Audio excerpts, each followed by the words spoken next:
Hey, welcome everybody to the next edition of Recovery in Aviation. You are not going to want to miss this today. We have a really exciting show today. I have a guest speaker, Rene Banglesdorf, who's the CEO of Charlie Bravo Aviation, and she sits on the Women in Aviation Advisory Board, and we're going to talk about diversity in aviation and women in aviation. Stand by. You are not going to want to miss this.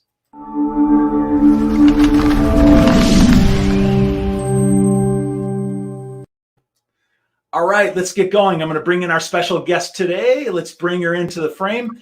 Hello, Rene. How are you today? Hi, I am doing so well, Mark. Thanks so much for having me. Fantastic. Hey, Rene, as we get started, I just want people to know who you are because people watching might know not exactly who you are. So can you just quickly tell everybody who you are and what you do? I am Rene Banglesdorf, as it says right here. I'm the CEO of a company called Charlie Bravo Aviation. It's based in Austin, Texas, and we buy and sell private aircraft around the world. So jets, turboprops, and helicopters. I also am an author, a podcast host, business coach, a professional speaker, and most importantly, I sit on the FAA's Women in Aviation Advisory Board.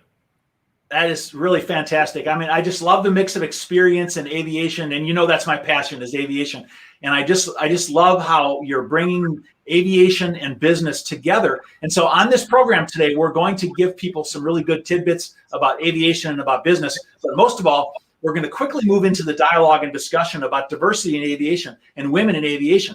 And so just for a moment, I wanted to remind everybody out there is it's really important to us that you share this stream, share this live stream, because then we can get maximum amount of people to watch. Now, if you look right down there in the bottom of your screen, this is a LinkedIn screen and you're watching it live, right like this. There's a little button down there which says share. And if you'll just hit that share, it goes right off into your LinkedIn, and a lot of more people will know about our broadcast today, and we'll be able to participate and hear this great information about women in aviation and how we can promote recovery in aviation. We also want to have comments. We're going to have a live Q&A session as part of this. If you put a comment in there, it actually comes right back to us, and we can see it, and we can address your comments as part of the conversation here today. So share this stream and comment, and let's get going. All right. Hey, Rene, let me just jump right in a little bit. I think that it's really important that people understand a little bit of the foundation behind, your business and what you're doing, because we're going to transition into talking about, the Women in Aviation Advisory Board, but people need to have a little bit of a context on what you do. And so could we maybe start out with just an overview of the business you're currently in, and then maybe we'll go back into a little bit further back into history. Sure, of course, Mark. And I just want to reiterate what you said. I love that you invited people to comment and share. That's so important, especially the commenting part, because I love having a broad discussion. I like hearing other people's perspectives. And so I really appreciate that you do this live and that we have that interactive element. A lot can go wrong when we do it live, but it's okay. Well, it's so much more fun when it's live. Yes. You asked about my business. I started Charlie Bravo in 2008 with my husband, Kurt. We had both worked for another aircraft broker before that, him doing sales and me doing a little bit of their marketing. And we decided that because we had sales and marketing, what else do you need? We can start a business. So we picked a perfect time in the perfect storm in aviation in 2008 to start a business. And boy, have we learned a lot. And I especially have, Mark, because I didn't realize when Kurt and I first started the business, I knew that he had lots of male friends in the industry, but I didn't realize that the position that I was taking as an aircraft broker was only held by a handful of women in the world. In fact, in aircraft sales and acquisitions, only 1% of professionals in that realm are women anywhere in the world. So it's a pretty small club. It is growing, which I'm thankful for and grateful for, but it still does sometimes feel pretty masculine in this industry. So it's both a challenge and an opportunity, right? I definitely stand out in a crowd. There's no blending in when you're a woman in this industry, but at the same time, there are things that make that more difficult. And so I quickly became pretty passionate about that. I reached out to other women, both outside of aviation in the Women Presidents Organization and within aviation in WAI and Iowa. So Women in Aviation International and the International Aviation Women's Association. And really began seeing that if I built a tribe of like-minded women who also wanted to see more women succeed in this industry, that not only would I build friendships, build my network, but we would be able to do something great for the next generation coming along. Now, Rene, you said as far as brokers are concerned, 1%, that's a fraction of what is even, for pilots and for mechanics and things like that. I mean, 1%, that's a very, very small percentage of women, operating in that function. Is that, so I know you like to do a lot of networking. You just talked about that. You said you like to reach out to people, and it's all really part of your style is to really connect with people. Tell me, there's a lot of different places in aviation that you've gone as far as networking with people. What are some of the industries or some of the pieces of the aviation aerospace industry where you've connected with people? I mean, just what type of women jobs have you connected with people in? Oh my goodness. Well, you connected me with two absolutely amazing women this morning who run a company that builds parts that can be used in any sort of manufacturing in aviation or aerospace. And from what I understand, it's a silicon material that they have patented that they put in all ductwork. Diane and Polly, you guys, they're probably watching, but you can watch them. They're for RCF, I think it's Engineering Industries, but they've developed some really cool products. But, I'm going to have them on the show in just a couple of weeks. But yes, is that I sent them to you because I said, these guys are amazing and they need to connect with other amazing, people in the industry. And so, yeah, I connected them to you. Yes. I love it. And we have a really good business, mutual business prospect that we're already working on. So thank you for doing that. But I've met attorneys. I've met executives at airlines. I'm friends with the vice president of airworthiness and safety at FedEx. I've met politicians. I've met fighter pilots. I've met people who work on the line. I've met a number of unbelievable pilots, and I've met some real pioneers in this industry. And the neat thing about aviation and aerospace as industries is that there still are worlds to conquer, right? There still are pioneering efforts out there. So if women are interested in adventure or challenge, there's definitely a place for them in this industry. Well, Rene, the reason I had you go down that list of different jobs, because in a little bit, I want to talk a little bit about that, because I think one of the challenges that we have in the industry is that young people entering into aviation aerospace, they don't even know what all the opportunities are. Okay. And I could go on with a list of hundreds of others, but let's come back to that in a second. But just to make it clear to people, I just want to tell them is that your business, you do sell airplanes. That's one of the things you do though, right? Okay. Absolutely. And if people are interested, I went to your website and I was dreaming. I said, I'd like to have this one or this one or this one. It's a bit of a old Sears catalog where you can go pick out the best one in there, right? Well, yeah. And I mean, that's a very small representation of what we actually do. Aircraft sales is a little bit like real estate in that we represent both buyers and sellers. So what you see represented here on my website are the aircraft that we're listing for sale, kind of like putting your sign in the front of someone's yard.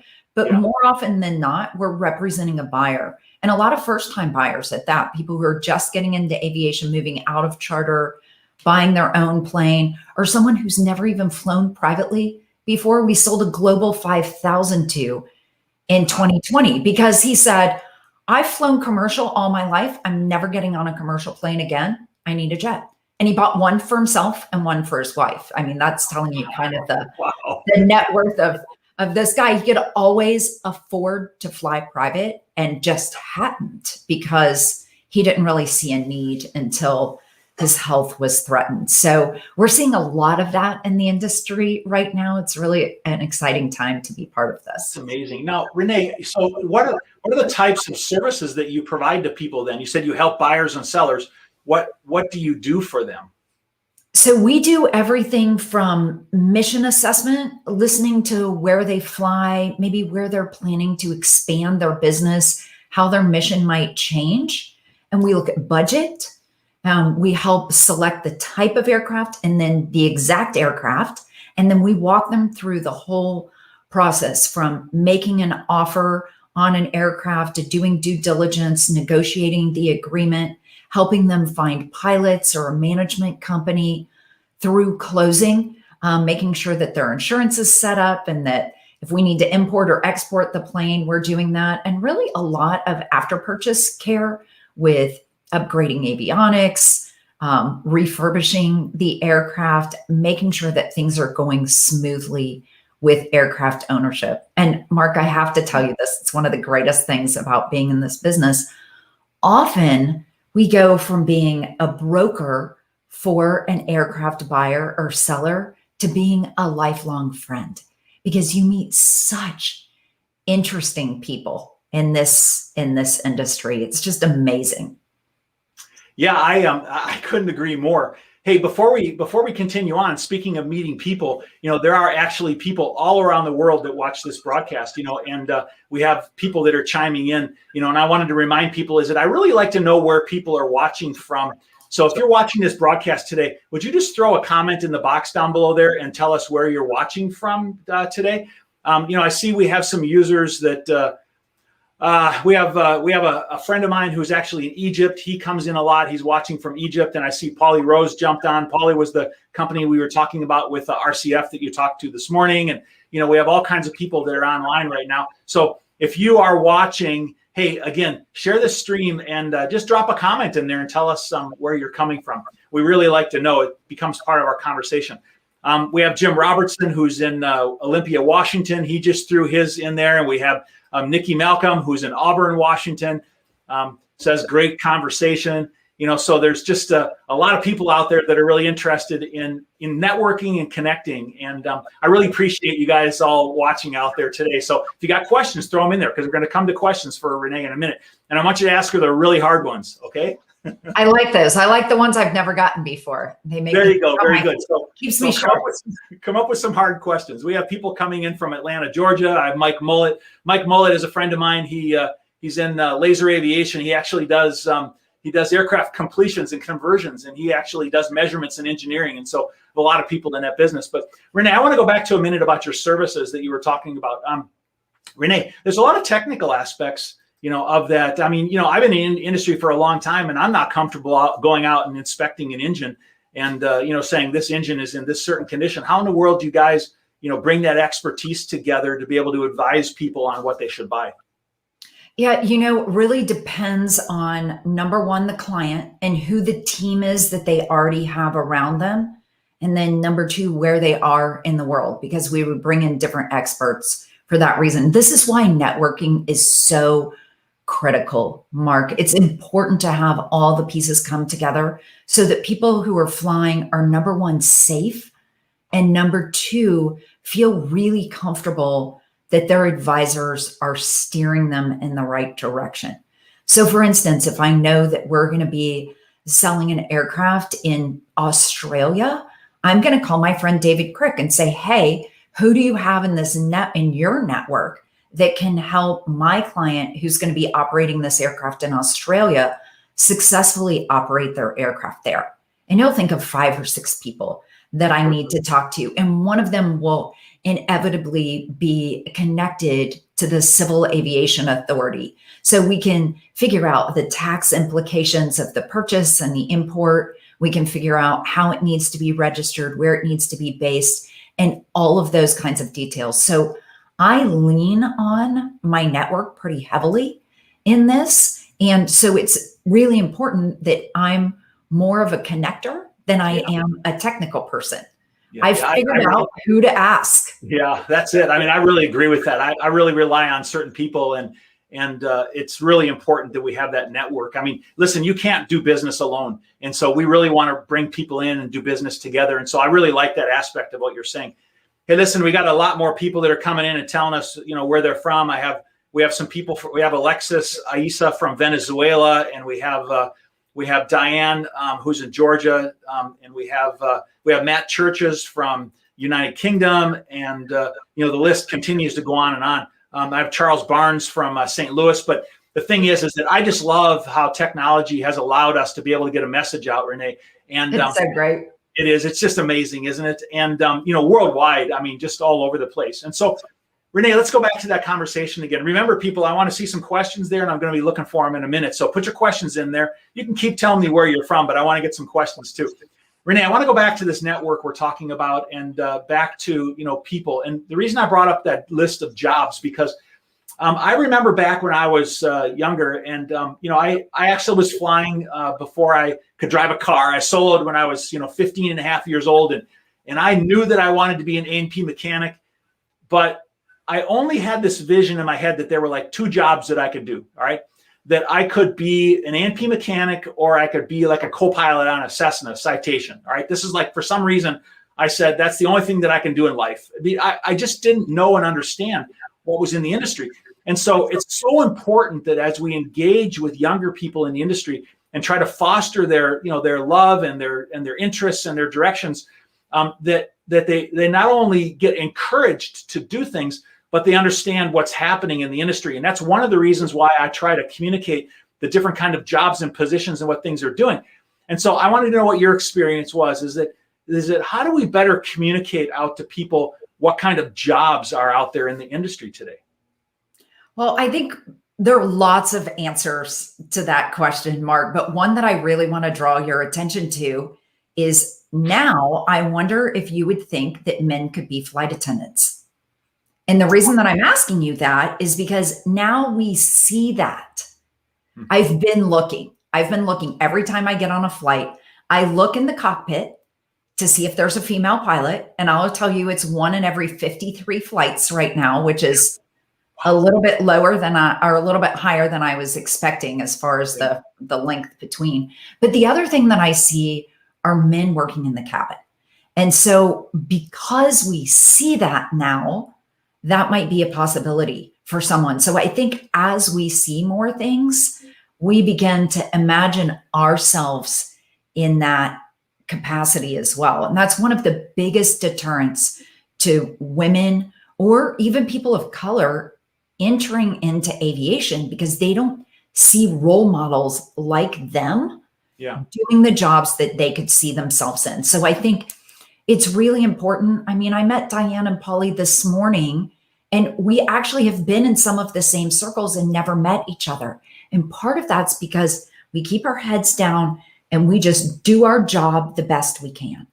And I'm going to encourage every single woman who's here, get out of your comfort zone a little bit, stand up, allow yourself to be seen as a role model, even if you don't feel like one, because it's going to give courage and empowerment to people coming behind you.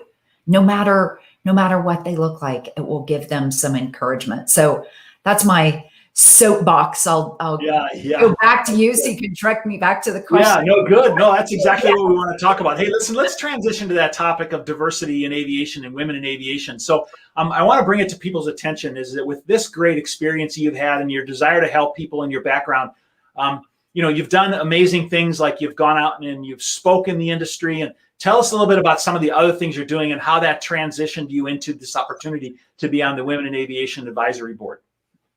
I decided about 5 years ago to write a book, and I wrote that book with my best friend who was in the automotive industry. It's called Crushing Mediocrity. And we were talking about how women in male-dominated industries have to kind of be tough and vulnerable at the same time to succeed in our respective industries. And it's the same across all male-dominated industries. And what we found is that we have so much in common here. So I wrote a book with Lisa Copeland. I started a podcast called Defying the Status Quo.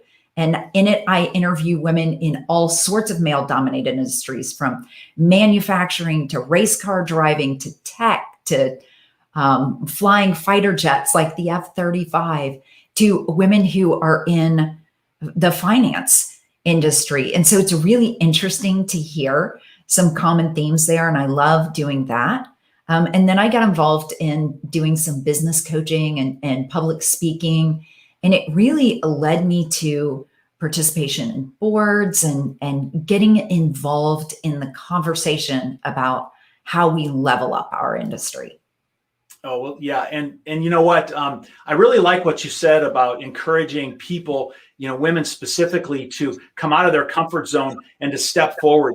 And I can't tell you how many women that I've met who I just feel like many times they underestimate their abilities and their confidence in themselves. And when I get to know them, and when they, there's a lot of ladies that aren't, but there are very outgoing. But I've met a tremendous amount of very intellectual, very solid, very capable women in the aviation specifically, who haven't put themselves out there. And so I like the way that you're talking about encouraging that, and I like the way that you've done that, with yourself. And let me just ask you this before we transition to the next segment: is that, Rene, you're a very outgoing person. Do you have places where you feel like, hey, I'm not capable of doing this, or I'm not confident that I can pull this off, or what do you think about that? Mark, I have a secret. I'm an introvert. I know you don't believe that, but I don't believe that. I am. Yeah, so I believe here's my definition of that, right? I recharge by being myself. Extroverts, and I think you might be one, recharge by being around other people.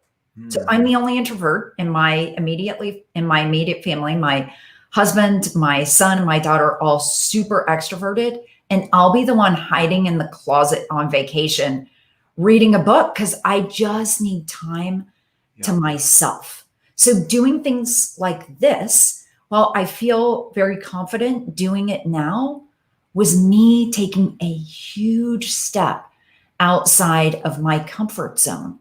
And it gets easier every time you do it, but you have to take that first step.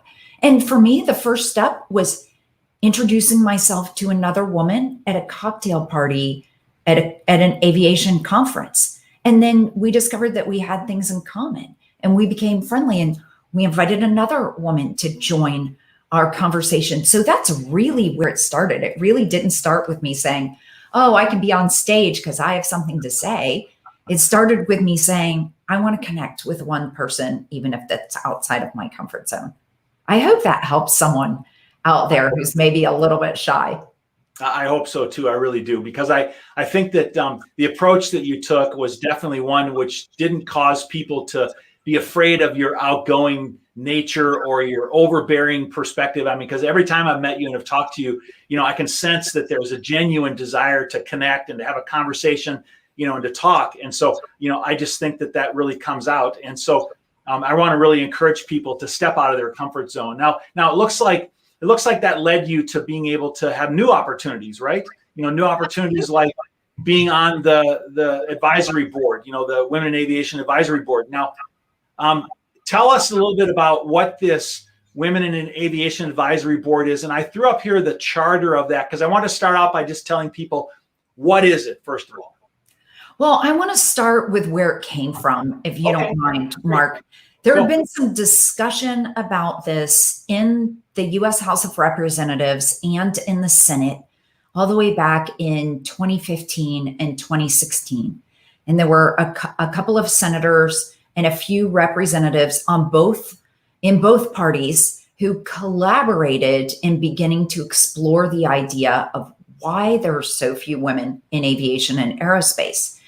And out of the 330 some pages in the FAA reauthorization that ended up being passed in October of 2018, there were 3 paragraphs that outlined a need for a Women in Aviation Advisory Board. And they identified 3 areas that the FAA administrator should choose these women from. One is academia, so universities and training facilities. The second was manufacturers or airlines, big companies. And the third was industry associations like Iowa, WAI, OPAC, et cetera. And I didn't really fit in any of those. So I spent a lot of time writing my cover letter. Hey, Small businesses are really important in the United States. As a small business owner, as a person who's on several of those alphabet organizations, and as someone who's just paid for her daughter to go through flight training, I think you should consider me, even though I don't fit into one of your neat buckets. And they chose me. I was so honored, so honored. But it came from a bipartisan effort to examine this topic. It's a bipartisan committee. And I think that it's going to be great. We're looking at what the obstacles are, what the opportunities are, who's having success from a personal standpoint and an organizational standpoint. And then we'll make recommendations to whoever is the sitting FAA administrator and Secretary of Transportation at that time, and to Congress in May of 2022. May of 2022. Okay. Very good. Well, so that tells us between now and then. Yeah, that tells us where it started from. But if we could just go back to that charter again real quick, if we could, because in the charter itself, it says that there's certain key areas you're going to focus on. So you said you're going to focus on training, or you're going to focus on academia and manufacturer airlines and associations, right? Okay. Yes. Key areas. We have 4 key areas, and we have subcommittees on these 4 areas. So the first is, what are the obstacles? And our biggest issue with researching this is that there isn't a lot of data out there. So one of the things that we've identified is that we need more data to understand how the numbers are growing, or where they're contracting. So data points for that one. What are the obstacles? What are the actual numbers? How do we measure growth? Yeah, Rene, I hear from a lot of different people numbers that get thrown out, and they're all generally about the same place, but they are varying quite a bit. One day I hear that 4% of the pilots out there are women, and then I hear that it's 2% and 6 and 7 and 12%. And so I don't know where the information is coming from. And so I do think it would be valuable. I like that idea to do some more research on where are we really today in some of those areas. And pilots is actually one area where we have real data. So 7% of Air Force pilots are female. That number's been the same for 20 years. Wow. Okay. We have real data about the number of females who have pilots licenses, right? The FAA keeps that data. That number is about 20%, right? But not all of those women who have gotten their pilot's license have gone on to a career in aviation. So when we look at that number, depending on the airline, it varies between 4 and 7% reported on an annual basis, right? So it may vary just a tiny bit in the year, but all of the major airlines are doing a good job of trying to get women and trying to promote women. There just aren't a ton of women in that talent pool. So, looking at obstacles is one. Second is training and education. How do we make it more accessible for girls to get introduced to aviation? And then how do we make it more affordable for everyone to participate in aviation? Because this can be really, really expensive. And there's an amazing university in North Carolina, and Carrie Dixon's on the board with me. She's the chancellor there. It's Elizabeth City University, and it's associated with the University of North Carolina. And they're an historically Black university, and they have an unbelievable program that the state of North Carolina is using to try to address this problem. So that brings me to the third area. We're looking at success stories. What are the programs that are putting the most people into the industry, and how do we replicate those? And then we're also looking at mentoring and professional development, because the biggest obstacle to women staying in aviation is that they don't have good mentorship, sponsorship, or professional development in the skills that they need to move up the ladder. Yeah, I just have so many questions to ask you in that area. It's such a broad subject. So I'm going to take a quick pause, though, because there's a lot of people that are commenting. There's a few people asking questions. And I like to do it along the way because it helps keep, people engaged. They want to hear that we're, hearing them, as part of our live discussion. So there's a couple of them there. there's one fairly long comment here that I can't really put up on the screen, but we're talking a bit about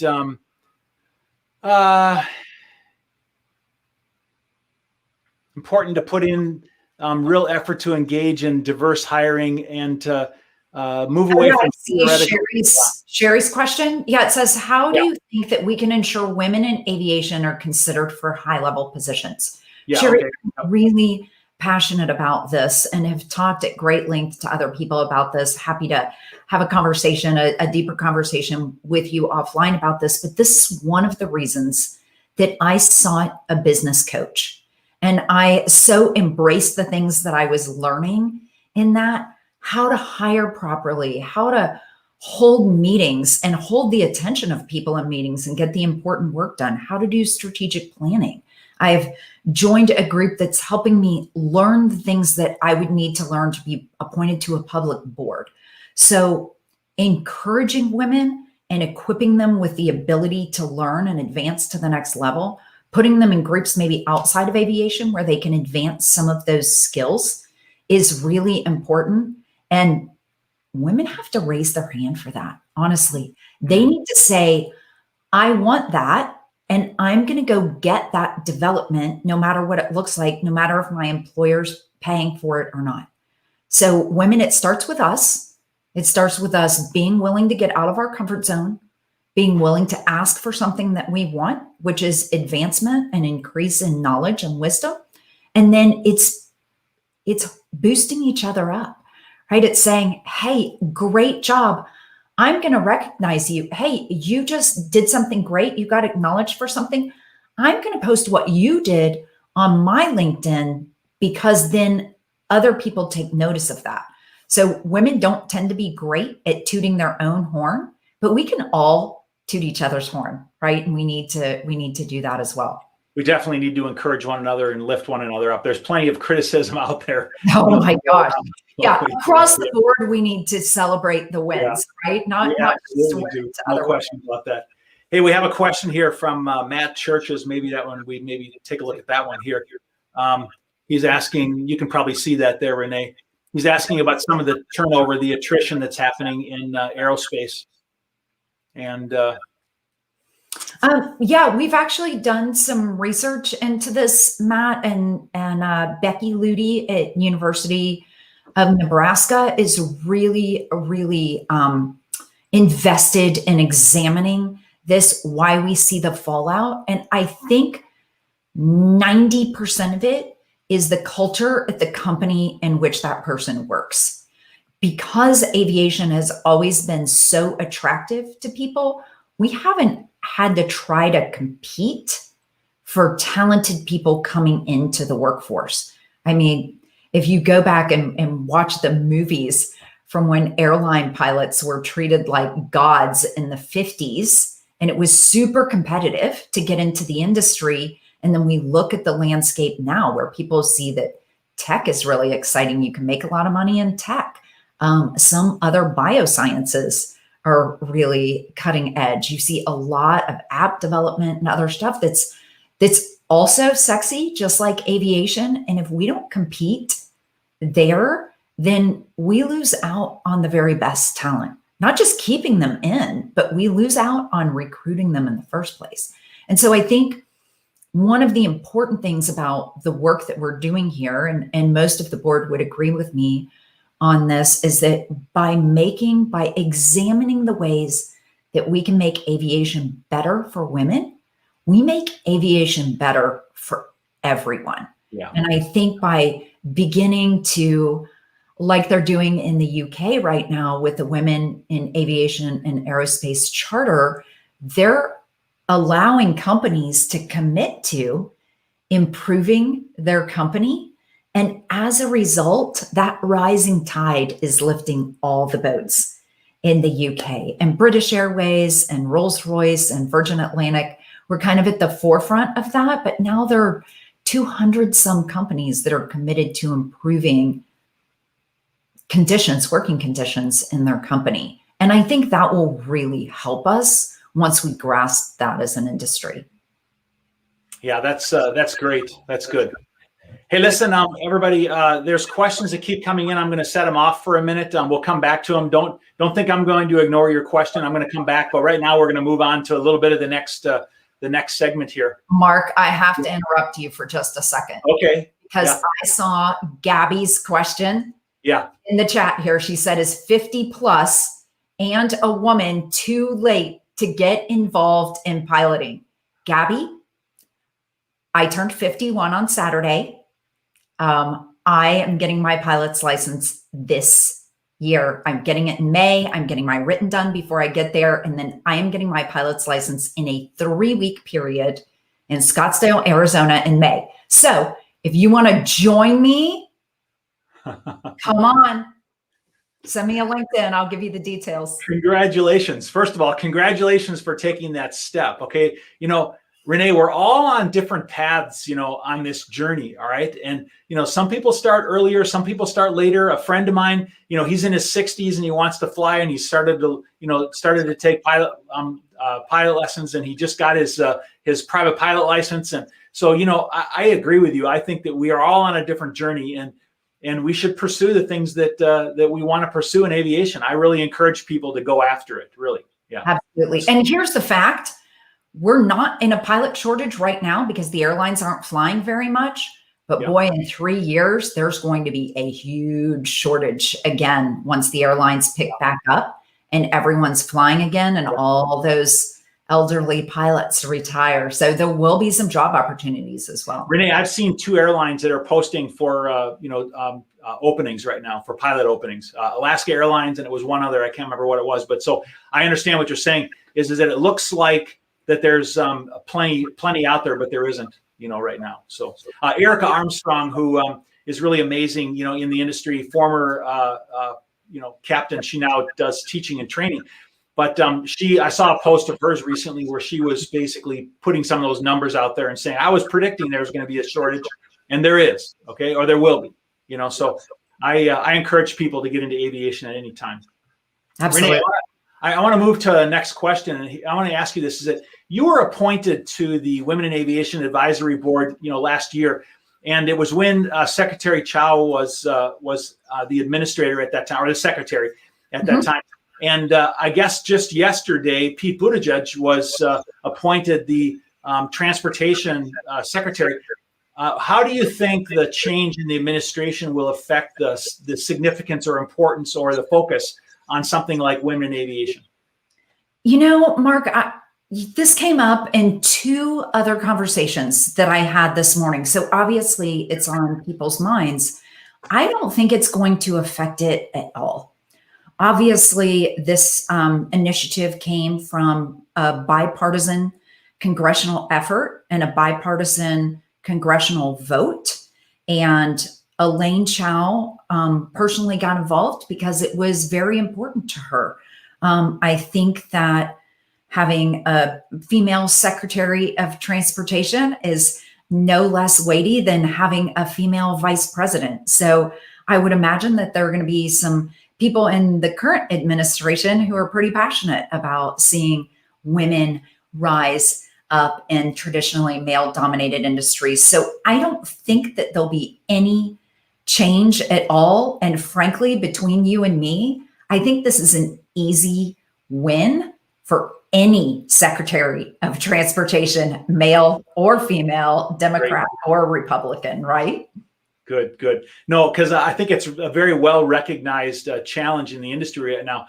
And so I wanted to go to another slide that I have here because, there's some people on here that are pretty amazing, over the years. As I was, growing up as a young man on the top right over there, I was always amazed by Amelia Earhart and, the stories of Amelia Earhart and just the things that she did. And there's other amazing women on here that I want to talk about in a second. But, you mentioned earlier that it was important that we continued to encourage women to be successful in business. All right.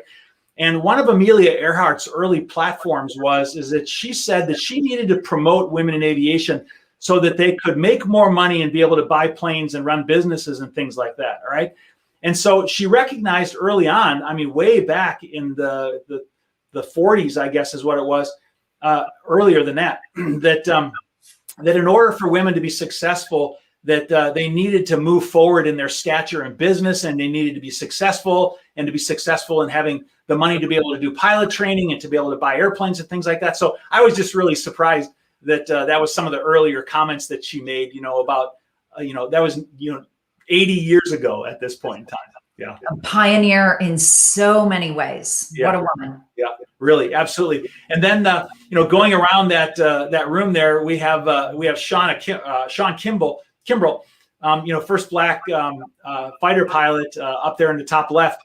And then bottom right, we have Jeannie Yeager, of course, flying around the world, nonstop. And then we have on the bottom picture there, we have Erica Armstrong on the left, and I don't know who that is on the right, an associate of hers.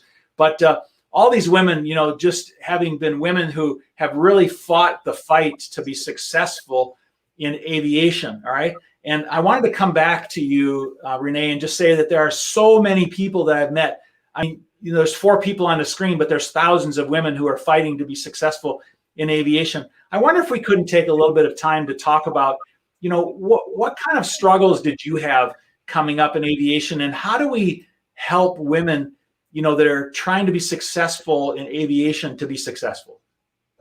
One of the things that was probably a little bit of a handicap to me, and I don't know that I've realized it until just recently, is that I never thought that aviation could be a career path for me. I was went to journalism school, was working in the publishing business before I ended up getting into marketing, and then marketing in the aviation space. But I think I was handicapped by not knowing that was available to me at the beginning. And then really most of the obstacles that I faced, Mark, in this industry are in this 8 inches or 6 inches, whatever it is, right here. You have to overcome your own limiting beliefs. But outside of my own mental obstacles to, do I belong here, and those kinds of doubts, I have faced some pretty serious discrimination in this business. There have been instances of me being dismissed at a cocktail party as somebody's arm candy instead of being a serious competitor in the industry. And we've applied for admission to a certain association in our industry that has long had the reputation of being a good old boys club. I've applied to that 3 times, and 3 times been denied, and they can't tell me why. So I still face it as recently as last year, which is only 30 days behind us now, 34 days behind us now. And it still hurts when that happens. But here's the thing is that if you're going to get somewhere, you have to pick yourself back up from those hurts and move on and maybe go in a different direction. So I joined a different association, and my company is in leadership in that association, and we're making great strides with that. And so you just do something different. You don't have to follow what everyone else is doing because they set a path. Make your own path. That's that. I think getting to that place where I was like, okay, well, I'm going to make my own path. I'm going to do my own thing. I'm going to do something even better than y'all could ever do, because I'm bringing in different voices. I'm willing I just really like that attitude, Rene, because I really believe that we need to, we all have different forces that are affecting us from different directions in our lives. And we can choose to fight those forces and to not move forward, or we can choose to find different paths to go, our own journey. And I really like that. Now, I don't want to have people interpret there aren't certain things that are important to, fight for, certain areas maybe of discrimination or things like that. But I'm just saying that as I'm looking at the places that I need to go in my journey, is that I want to create my own path, like what you're saying. And I want to create my own successful path, not copy somebody else's. And I understand what you're saying. And I know that for a woman, that many times if you're in a place where you're perceived differently, that those forces and challenges from the outside can be maybe stronger. And so I guess that's why, of course, that's why, the Women in Aviation Advisory Board has been put in place, is to look at some of those areas and how we can encourage some of those things. Renee, I know that we have to hit some people at a young age, in order to be able to encourage success. All right. I see on the right side there, you're holding a book. All right. What was the point of that book that you're holding right there?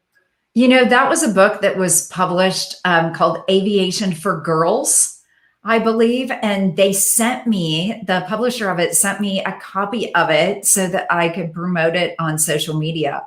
And I love its presentation to young women about some available jobs in aviation. Certainly they didn't cover what I do or what some other women do, but they covered some of the exciting jobs, being an aerospace engineer, working in manufacturing, being a mechanic, being a pilot. And that was really fun to be able to promote that, going back to promoting each other. But what we've learned, and this has been confirmed by a couple of different sources, is that the best age, the golden age to touch a young woman to ignite her passion for aviation is 5th grade. 5th grade.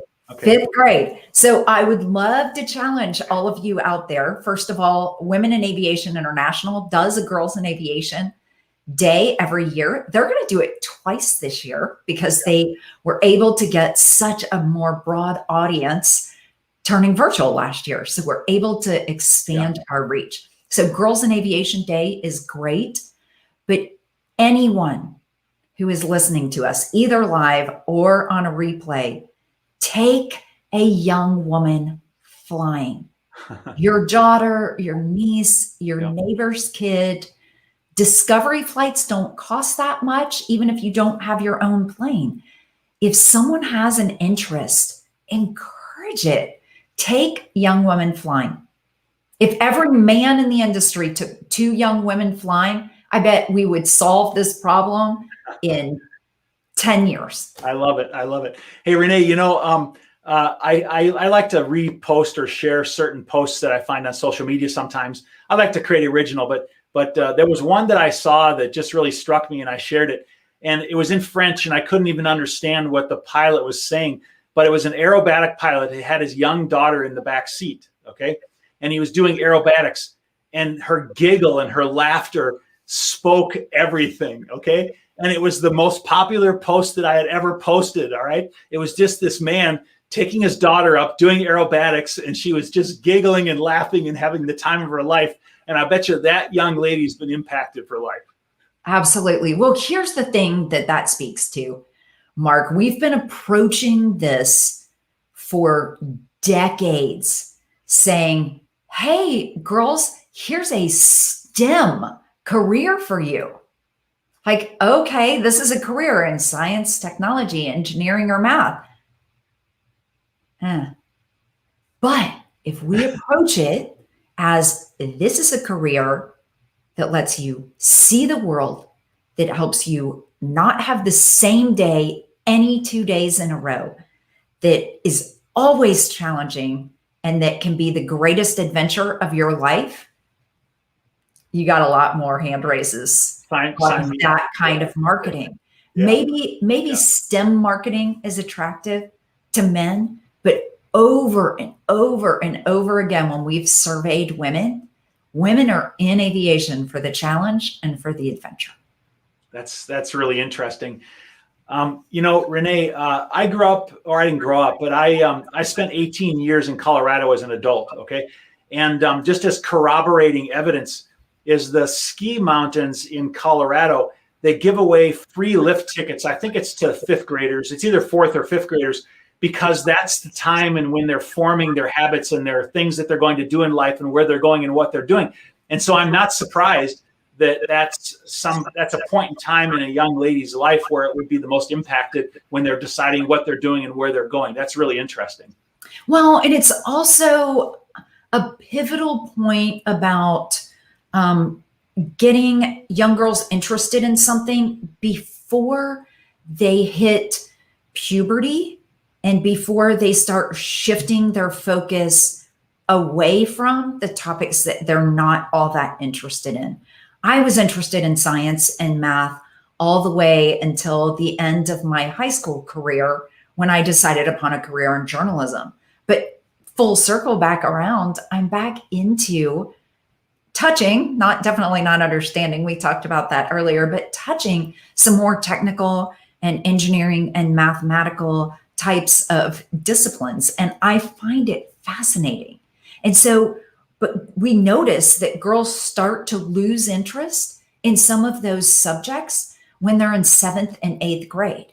So if we give them a reason to pursue those subjects when they're younger, it carries them through more successfully that time when they're wondering who they are and what they're all about, which seems to hit girls in middle school. Very cool.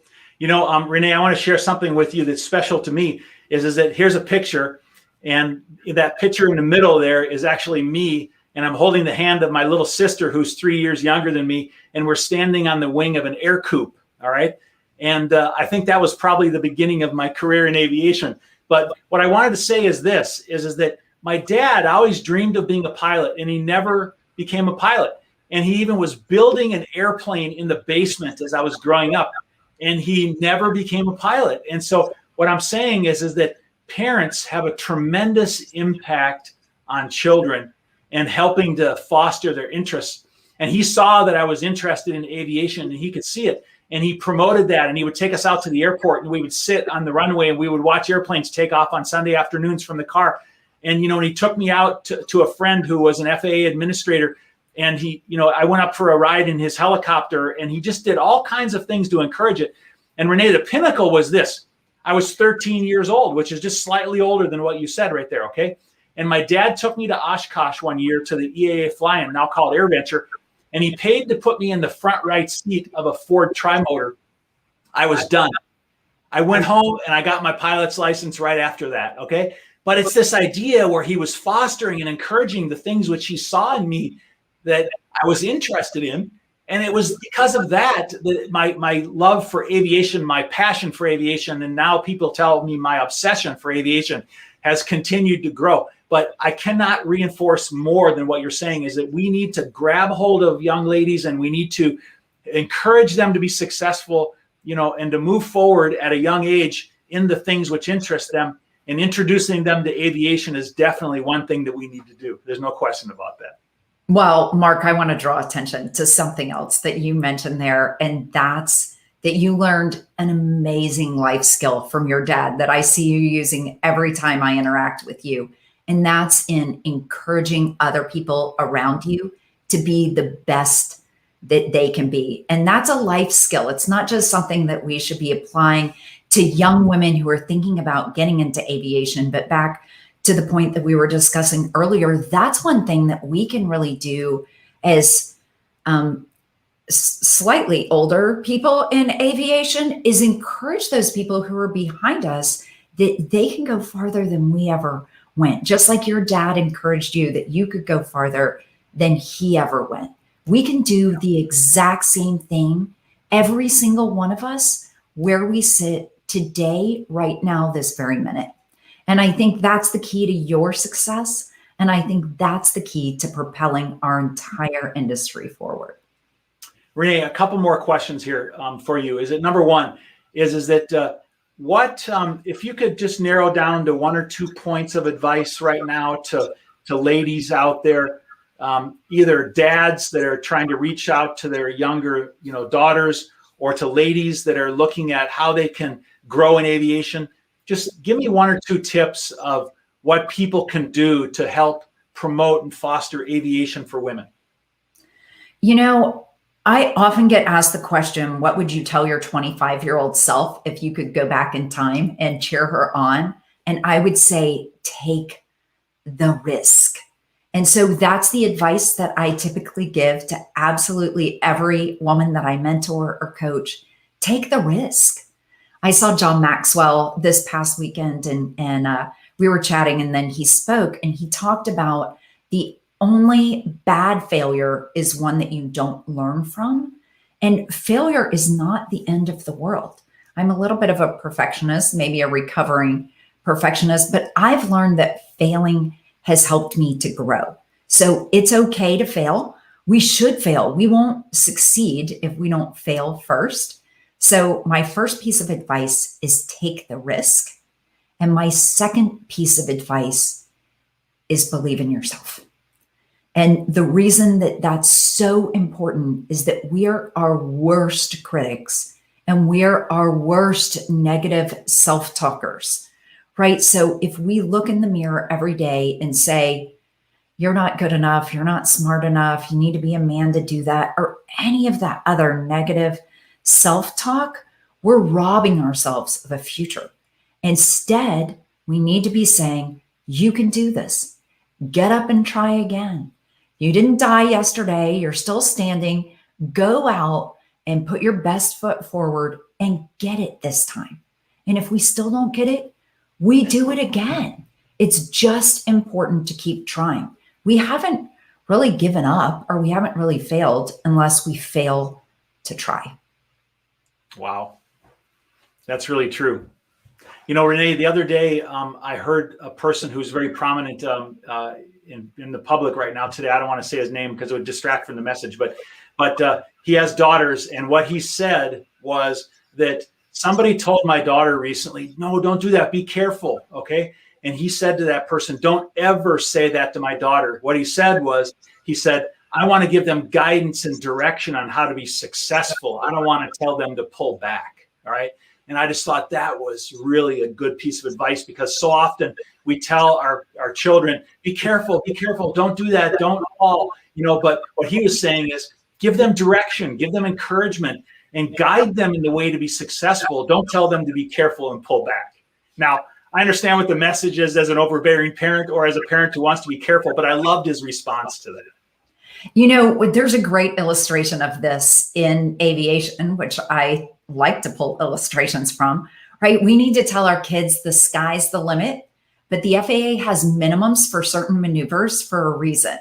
So as long as we're showing our kids where the boundaries are, and for us, that's an easy one to do with the FAA minimums for maneuvers and the FAA minimums for fuel load on our airplanes.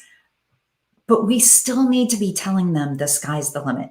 Now, there are still service ceilings. I get that, but they're pretty far up there from a perspective point of view. Yeah. Rene, you know, my commercial instrument multi-engine instructor was a woman. Okay. And there's two things I remember about her. All right. Number one, she was so hard on me. She was minimums. Don't go 1 inch below minimums. Okay. If that was the ground, you'd be dead. All right. And she was so hard on me. And you know what? I learned more from her than any other instructor that I've had probably in my entire life. Okay. It was amazing. Just really amazing. Yep. Boundaries are a very good thing. Yeah.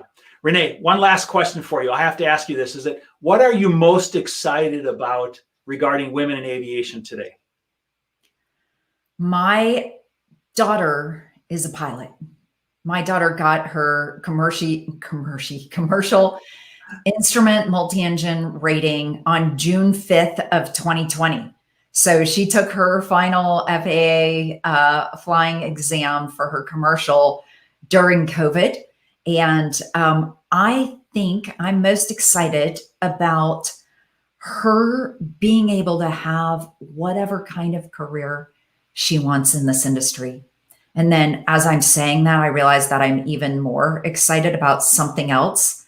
And that's that my granddaughter, who just turned 2, loves airplanes. Airplanes. Airplane. I love it. She's adorable. So just creating that passion and that drive and that enthusiasm in the next generation is the thing I'm most excited about. It's also the most important thing. Very great. Very good. Well, listen, Rene, I have so enjoyed having this conversation with you today. We've been going for an hour right now. And I think— No kidding? I know. Yeah. It's been 59 minutes, almost 60. So It's just, time flies very quickly. And so, you know, we probably could go for a long time here, but listen, if people want to reach out to you and connect with you, what's the best way to do it?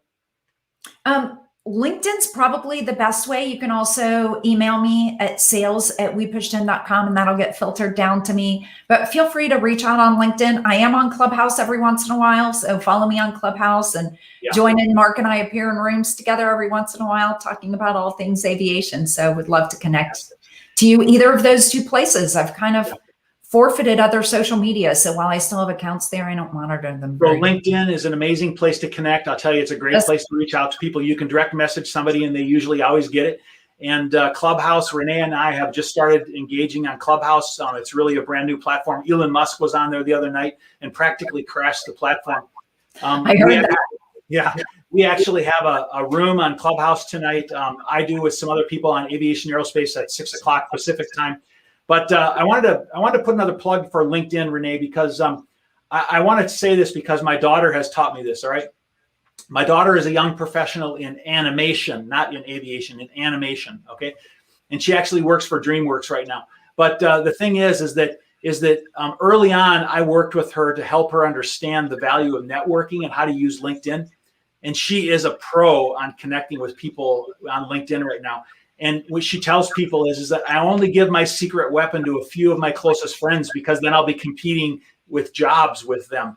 But she really is good about reaching out and connecting with people on LinkedIn. And it navigated her to get a job in Canada, to get a job in San Diego, to get a job in Los Angeles, and another one in Los Angeles. And so LinkedIn is a great way, ladies, for you to connect with other people and to find new opportunities and to create relationships and networking. So I encourage you to do that because I find it very successful and other ladies in the industry do as well. Yeah.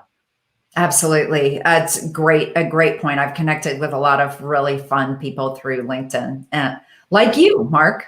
There you go. Yeah, absolutely. Hey, listen, everybody, thanks for joining us today. We're going to wrap this up now here today. And we'll close it down and we'll say, Rene, thank you so much. And I give you all the greatest respect and encouragement in this opportunity you have in helping encourage women in aviation and on this advisory board. And I want to say to everybody out there watching is that if you have an opportunity to support diversity in aviation, women in aviation, do it, take it. We're all working toward creating that success. And these programs that I've done now since early last year focus on recovery in aviation. And one very important success area, one very important sector of being successful in aviation is encouraging women to be more successful in aviation and creating opportunities for them to do that. And so as we all work together and lean into this challenging industry that we have right now, recovery in aviation really is at my heart. And I really want to ask all of you to do all you can to help Rene. And if you're watching this broadcast, share this broadcast and help us to get the word out about women in aviation and how we can be successful in aviation. Rene, thanks for joining us today. I really, really appreciate it. Mark, thank you so much for having me. Yeah. Hey, I always close our broadcasts and say fair winds and following seas to you. And today I got a special out that I'm going to do on the broadcast here today.